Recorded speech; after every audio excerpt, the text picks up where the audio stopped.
And we are live. Thank you for being here. This is Robert Phoenix.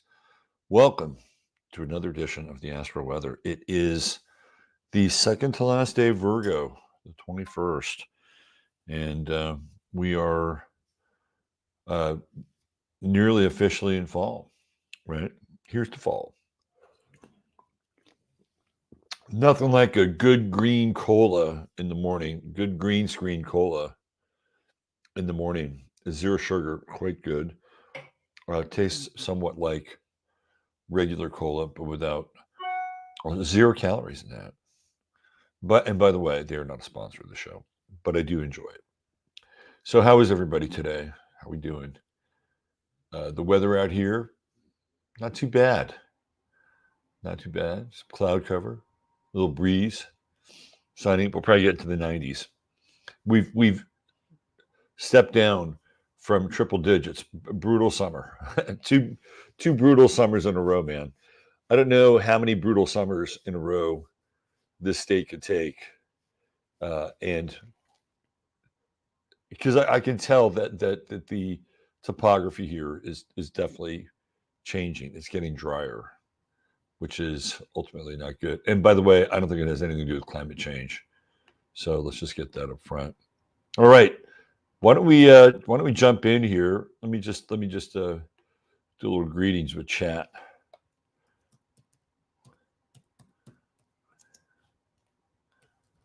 All right, there we go. I want to thank everybody here for being with us live. And if you catch this after the fact, thanks for checking it out and watching it. And here we go. Let's look at the stars today. What do the stars have to say? What do they portend for our destiny and our fate?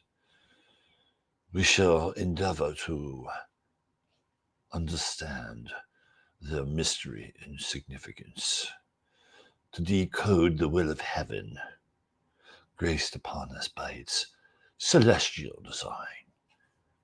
All right. I don't know what got into me. There it is, the sun at 28. This is the crazy wild degree, the 28th degree of Virgo. So today's star of the day is different than who I had originally intended to be the star of the day. However, they may be even better as an example of the 28th degree. So today's original star of the day was going to be Bill Murray. And he's always been like my go-to to get people to understand what the 28th degree of a sign is like. It's all crazy. The energy is all over the place, right? And that's Bill Murray. And if you've ever watched any of the old video with him at the was it the Bing Crosby Open or whatever they call it now? The three courses in Monterey, Cyprus, all that shit, right? Him at those golf tournaments, he's nuts, right? He's doing crazy shit and making everybody laugh, and he's completely off script. And Pebble Beach, the Pebble Beach tournaments, it used to be called the Bing Crosby Pro-Am. That's what it used to be called, also known as the Clam Bake.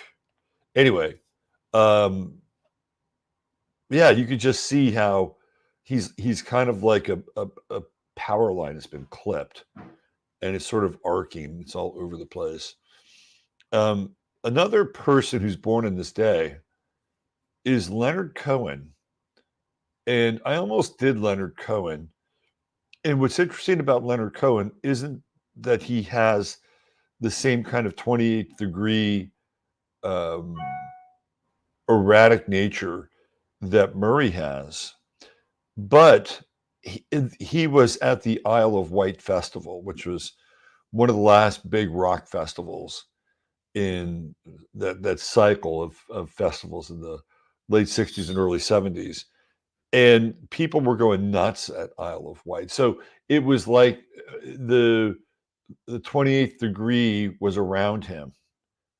You know, it was when I say nuts, they were taking bad LSD and just it felt like it was a weird Tavistock experiment. But Leonard Cohen is a master at NLP, neuro linguistic programming, and there's a whole documentary about his performance at the Isle of Wight and how he tames the audience.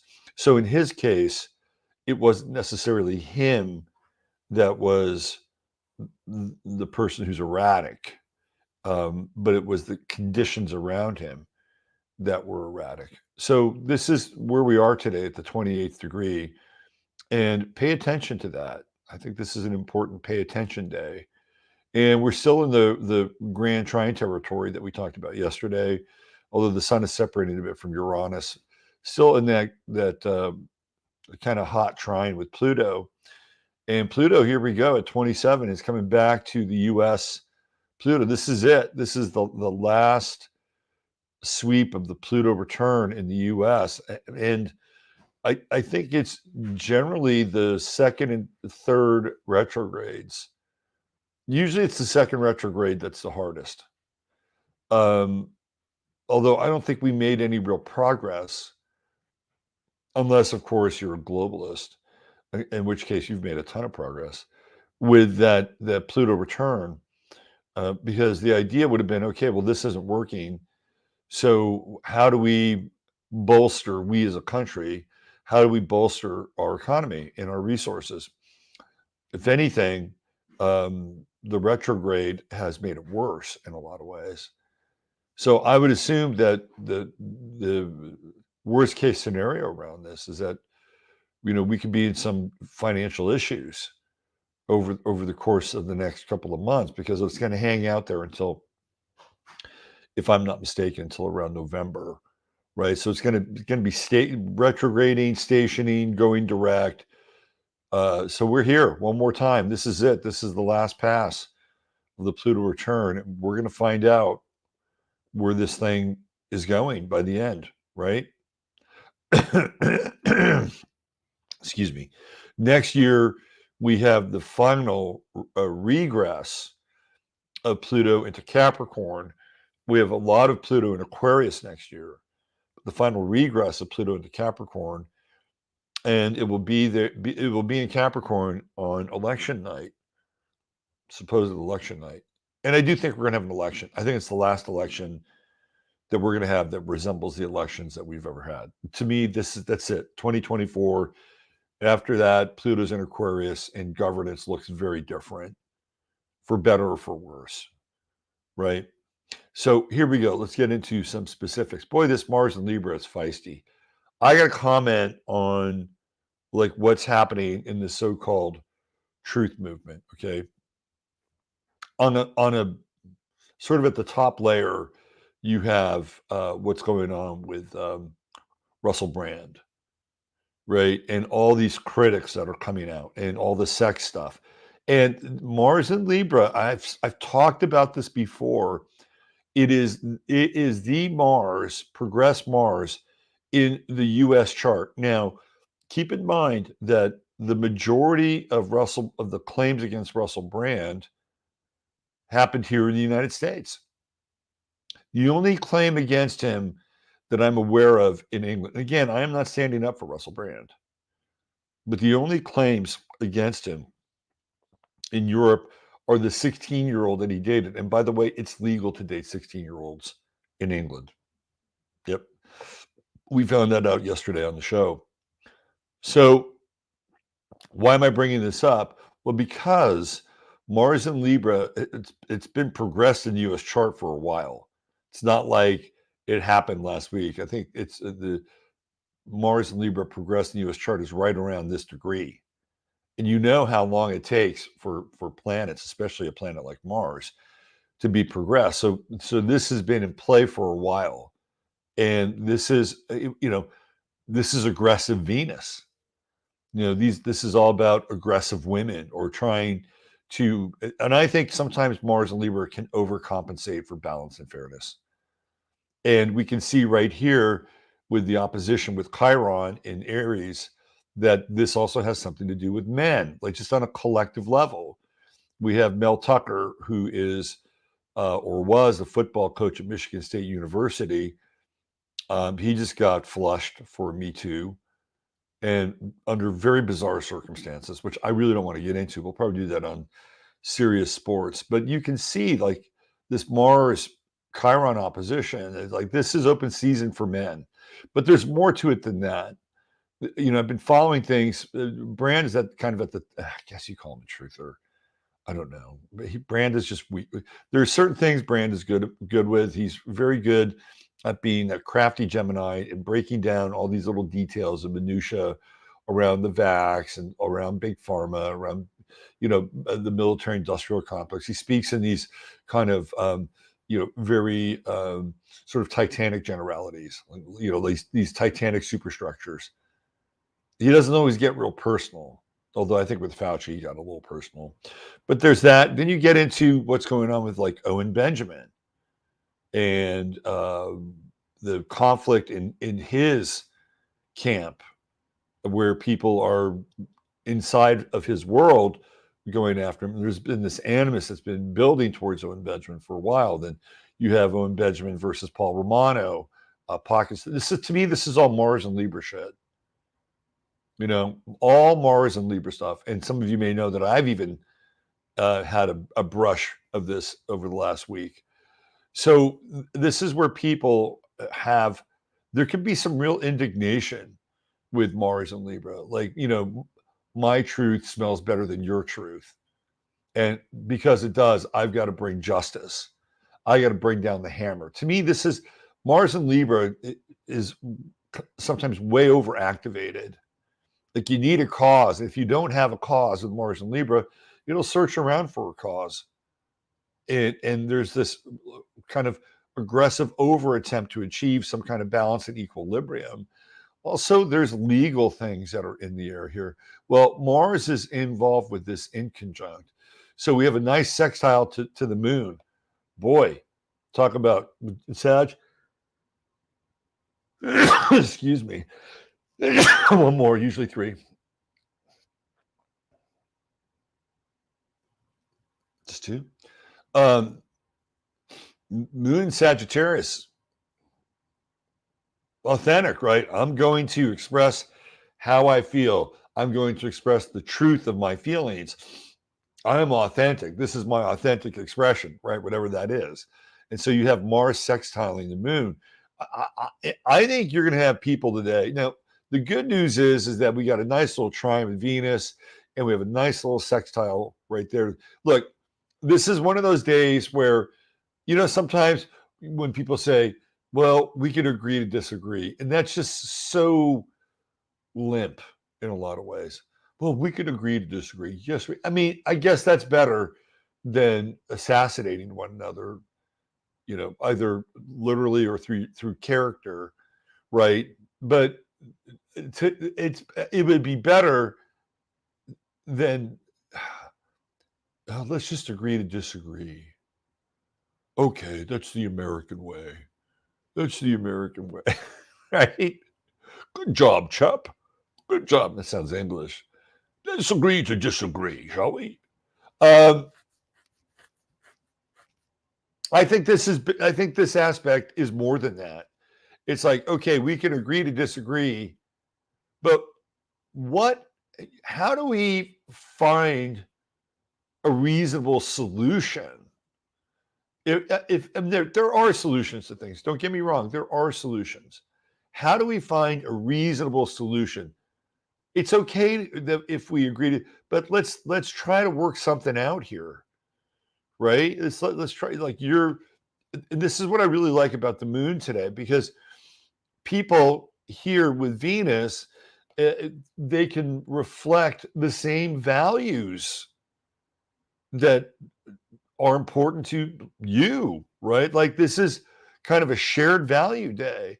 And Mars playing the midpoint, Mars is the point guard here, comes in and says, okay, well, how do we equally distribute time, energy, action, and recognition based on your shared values and mine. This is actually a really good aspect.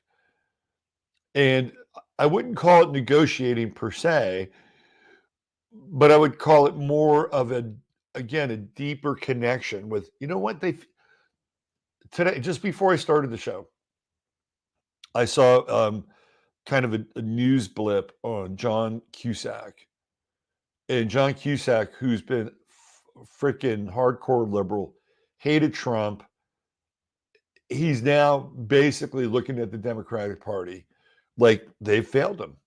They failed him and they failed Americans. Okay, here we go. These are the shared values. Oh, we're starting to kind of come together on some values here. You're not judging this based on the cult of personality, either one side or the other.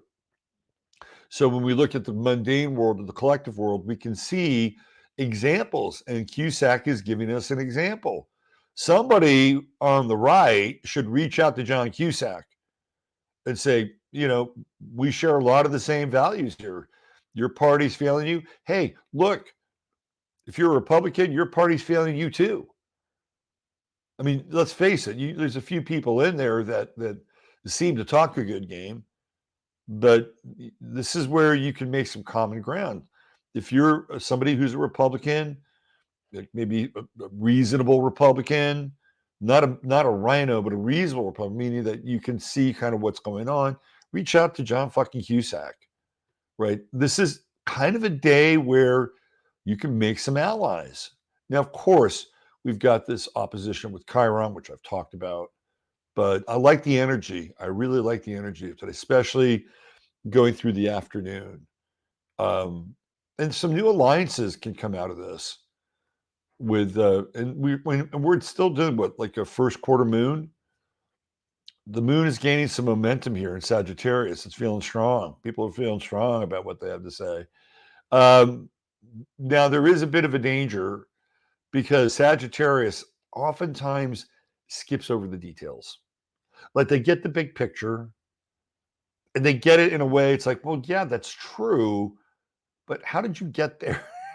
Right? It's like it's like a wild ass swing, and you somehow connect. How did you get there? Well, I just know it. I just know it to be true. That is a typical Sagittarian sentiment, right? So today, with the moon and Sag squaring Mercury and Virgo is like, where are the details around this? Show it to me. Break it down. I want to see it. And that's not a bad thing. That's not a bad thing. It's kind of, here we see intuition in conflict with reason. And we're talking big, bold, visionary intuition in conflict with reason, which is Mercury and Virgo. I don't think the two are mutually exclusive. I think you have to work towards the facts so that they support the more expansive emotional and, dare I say, sovereign position with the moon in Sagittarius. Now, there's a downside to that too, and that can be being overly critical. And, politely, since um, we have Pallas in Libra, politely ask people to show you the receipts. Oh, if you believe this, why? How do you believe this? What do you think is really going on? Right? Like that's a good piece for Mercury and Virgo. The other side of this, though, is that if you have a hunch or an intuition, I would say follow it, right? Because you've got the moon trine Venus, you've got the moon trine Chiron, you've got the moon. So don't. This is another part of this. So we're kind of going down like two columns. It's like a 2-column spreadsheet. On the one hand, you can help people clarify kind of their grand emotional mission statement. On the other hand, you don't want to overthink things because you could lose some spontaneity here. Do your best to, kind of add things up and then allow this moon in Sagittarius, which is very instinctual and moving on what we would call truth, right? Anyway, I like today. Mercury is, beginning to move past Saturn a little bit, so it's a bit more autonomous. This is a good day. Try to find some common ground with people. And instead of just agreeing to disagree, try to get to a place where, well, what would make this better? That's the next step. What would make this better? And it doesn't always have to be political. It could be personal. Okay, we're going to agree to disagree. That's fine. But how can it be better? I think it's a good dialogue day. And with Mercury moving into a tighter trine with Jupiter, I think there's reward through dialogue, and potentially even financial reward. You might save some money today. Wouldn't that be nice? The moon has just moved into this in conjunct with Jupiter. Jupiter being the ruler of Sagittarius.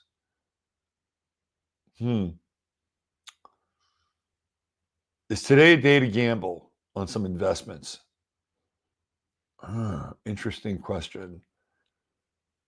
Here's what I would say about this. We're coming into the 23rd. And one of the things I talked about on Sunday night is if there was anything involved with the 23rd, it could be financial.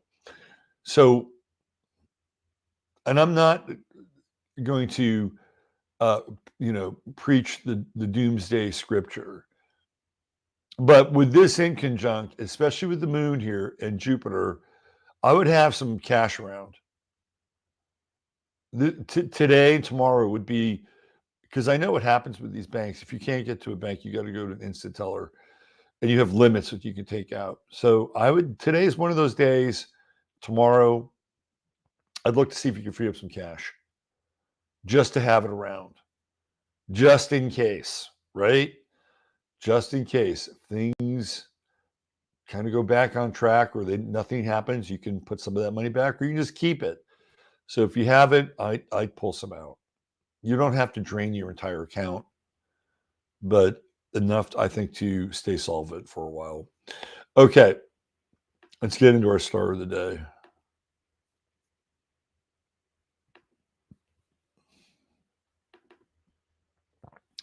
He's one half of the bad boys of Manchester, the Gallagher brothers. Today's star of the day is Liam Gallagher. And I think clearly you can see his chart in his life. So, for instance, there's his brother, Noel, and they have had like an incredibly contentious fucking relationship. Like they've gotten into fights on stage. So what do we have here? We've got Saturn in Gemini. I think Noel Gallagher might even be a Gemini, by the way. Don't quote me on that, but that's my instincts. But here we have the challenge, right? The challenge, his most challenging relationship is this guy, the brother. And their partners. They're they had these other guys in Oasis, but these were the two head dudes, right? Noel came up with the guitar parts and nicked a lot of stuff from the Beatles, and Liam wrote the lyrics. So they have a partnership, but it is not an easy partnership. Oh my God. You got the Mars square, you got the Sun square, and Liam Gallagher is clearly a 10th house Sun person. Like there was a period of time where he was all over the fucking tabloids, all over the tabloids. And of course, they would play shows at Wembley. I mean, these guys in the mid 90s were probably as big as the Rolling Stones at their height in England. They never really made it big in America. They had a couple of hits, but this was the music of like the soccer crowd. And yeah, I mean, they were just, this was the music of Tony Blair's England. So they were incredibly popular. And, one of the things that Noel Gallagher is known for is his temper. And we have it in Mars and Virgo, and it's absolutely fucking epic, right? And he's got this square with Jupiter, and he has Jupiter at the final degrees of Sag, 29 degrees. So, you can tell he's got like an appetite, and it's like more, and then over here it's like can't handle it, can't handle it. Can't. He's got a very complete. This guy's just based on conflict and excess. Even Neptune on the ascendant. When you look at pictures of Liam Gallagher, he looks like a Pisces. He does not look like a Virgo. He looks completely disheveled. But he's a very good example of that 28th degree. He's kind of wild, unpredictable. You know, he's a sparking power line that's sort of arcing and kind of flipping and flopping around. And you don't want to get too close to it because you get shocked. I mean, that's the 28th degree of any sign. But in Virgo, which is very mercurial, you'll certainly get that. And he's got this Mercury Sun conjunction, Mercury at 29, and somebody who clearly identifies with his thoughts. And I would also go on the record with that he is way more sensitive. Like, I think part of his fury is his sensitivity. Of all the earth signs, Virgo is the most sensitive because remember, Mercury is liquid and a solid, right? Liquid and a solid. So it's kind of interesting that Mercury is ruled by both Gemini and Virgo. But I think Virgo really represents that kind of mercurial nature inside of the earth element. So it's volatile. It's got a volatility to it. And being viscous means that being liquid, there's emotional content here. So he's like I think he's super sensitive. And he's got that Pluto Mercury conjunction.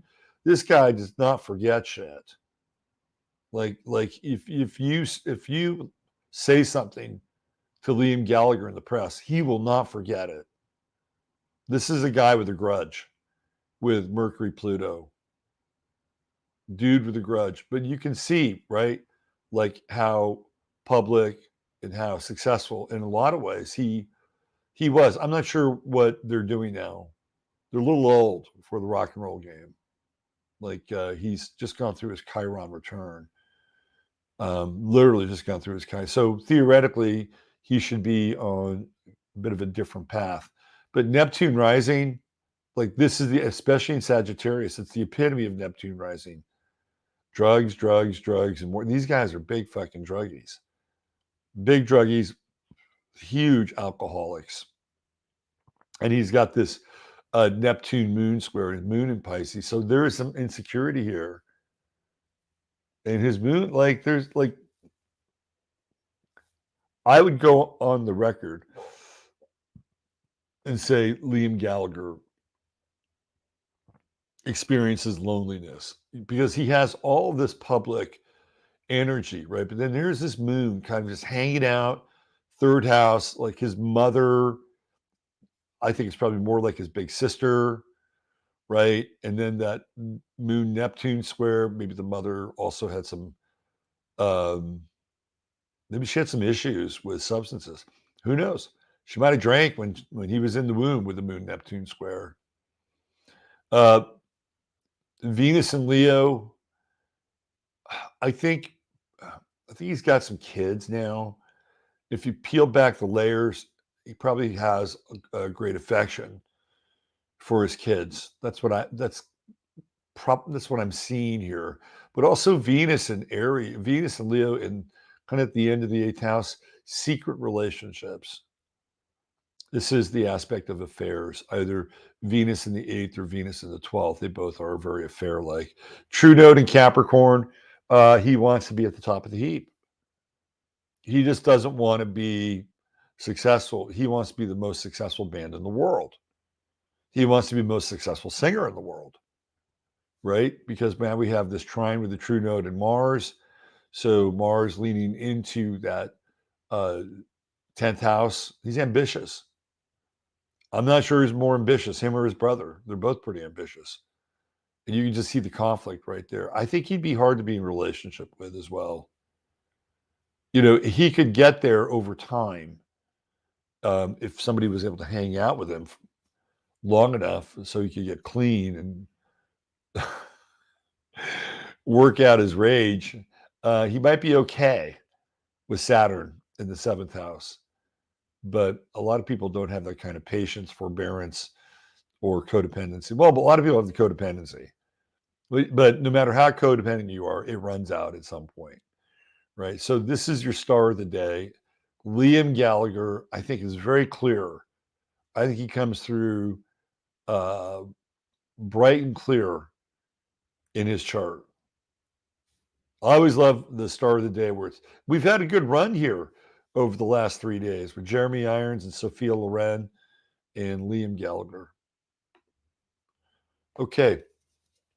Thanks for being here, and I hope you have found this edition of Astro Weather to be helpful at the start of your day. Wherever you are, I hope that your evening, or if you're sleeping, your evening is quiet and peaceful and relaxed, and you're sharing it with people that you love, or in the quiet and the solitude of your own home and space, and enjoying your time accordingly. And if you're sleeping somewhere, well, I hope you're having great dreams. We'll be back. We'll be back tomorrow. Not sure. We'll be back here for the Friday Forecast. My guest is Matt Harris. We're going to learn a lot about Matt Harris tomorrow. Big 2-hour show. Don't miss it. And we've got some great guests planned for the next couple of weeks. Next Friday, we're going to have Dr. Shiva on the Friday Forecast. That's going to be cool. And I also did an interview a couple nights ago with my friend Lee Guest, who had a viral sensation with the song Fuck Your Feelings. And was, to me, she was like the feisty female Oliver Anthony. Like, that's kind of how viral she was, in a good way, right? Not like in a not in a degenerative way. And so she went from getting right to the precipice of achieving her dreams, all these gigs and shows, and what artists really work for, and then boom, she's on the precipice of it happening, and she walks away from it, and she moves to Montana, becomes a mom, has 2 kids, no TV, very little internet, and we're going to talk. I've already talked with her. It's a great interview, and hopefully women who are kind of on the fence with having kids, starting a family, I hope they see this, and it gives them some encouragement to do that, because we talk about this whole idea of having kids now during this time. And she made a great case that this is the time to have kids. So it's going to be really interesting next week, and don't miss it. And then, of course, we're going to have Matt Harris tomorrow. Let's talk a little CBD before we get out of here. True Hemp Science is my go-to source for CBD. And if you are interested in finding a product that will help you go to sleep at night, the sleep gummies are highly recommended. Don't sleep on the sleep gummies. That sounds kind of weird, doesn't it? Don't sleep on them, but use them for sleep. Anyway, they're really good. And Chris has a whole array of elixirs that are set up for very specific uses and needs. All you got to do is go to truehempscience.com and then just spend $100, which is not hard. And you type in 15MINS, 15MINS. And you're going to get a free little goodie bag with your order. So you'll get some stuff, some good stuff. Chris will send it to you. $150 more, get you free shipping. And there's always a 30-day money-back guarantee. And if you're interested in finding out more about the products, just go to treehempscience.com, and there is a contact form, and you can make an appointment where Chris will walk you through what you need to know about his CBD products. All right. Thanks, everybody. Thanks for being here. Come join me over on Rumble, 15 Minutes of Flame. Man, we went down the Russell Brand rabbit hole yesterday and looked at a lot of the accusations. Which, and again, I'm not here to carry Russell Brand's water. The guy's fucking filthy rich, has probably some very strange and dark connections. But as the English say, these accusations are shite. They're shite. And he's being targeted and being taken down. You know, is he in it? Is he part of the game? Who the fuck knows? Right? He's a Gemini. You never really know. You never know. But what I do know is that he was on TikTok yesterday, and he was talking to people, and it was I'm going to play it on the show. You're going to have to come over to 15 minutes. I'll do my commentary on his TikTok video. It's telling in a lot of ways. All right. Thanks, everybody. Thanks, everybody, for being here. Let me just do a little quick goodbye. Chat.